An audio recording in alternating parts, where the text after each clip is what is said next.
There is something in this day of what's making you feel like you're falling into self-pity, because Jesus has a word for you today, and he's saying be on guard against it, because self-pity will make you unwary and unwell. This demonic trap is the greatest danger you can face.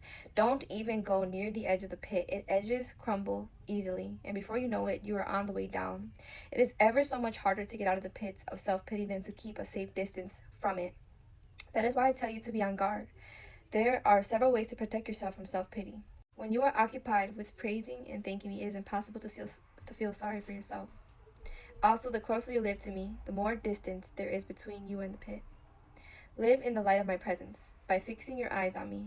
Then you will be able to run with endurance in the race that is set before you, without stumbling or falling. The Bible verse that says, blessed are those who have learned to acclaim you, who walk in the light of your presence, O Lord. Psalms chapter 89, verses 15. Jesus is saying, fixing your eyes on him, giving him thanks and praise, just being in his presence will make distance between that cliff, between that pit of self-pity.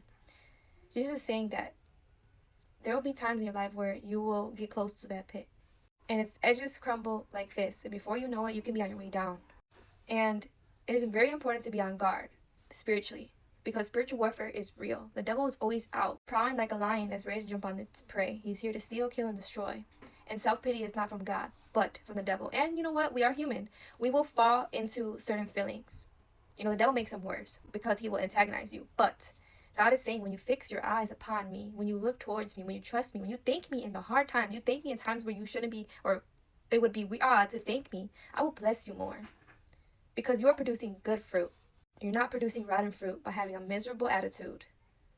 A very, very ungrateful, unhumble attitude. Because you know what? Sometimes we will find ourselves feeling like we're crumbling down in that pit with these emotions, when we're depending on our emotions in these certain situations instead of looking to God in these circumstances, because Jesus should be at the center of our life. The reason being is our circumstances are always changing. He is never changing. He is the same God who loves us and is with us by our side. He knows our situations before they are bound to happen, but sometimes he will test our situations because he will test our character. Now, you love Jesus, you say, but how much do you love him to the point where if things turn in your life, are you going to trust him? Or are you going to blame him? Are you going to crumble in the pit? Or are you going to look towards Jesus so you don't even fall at the end?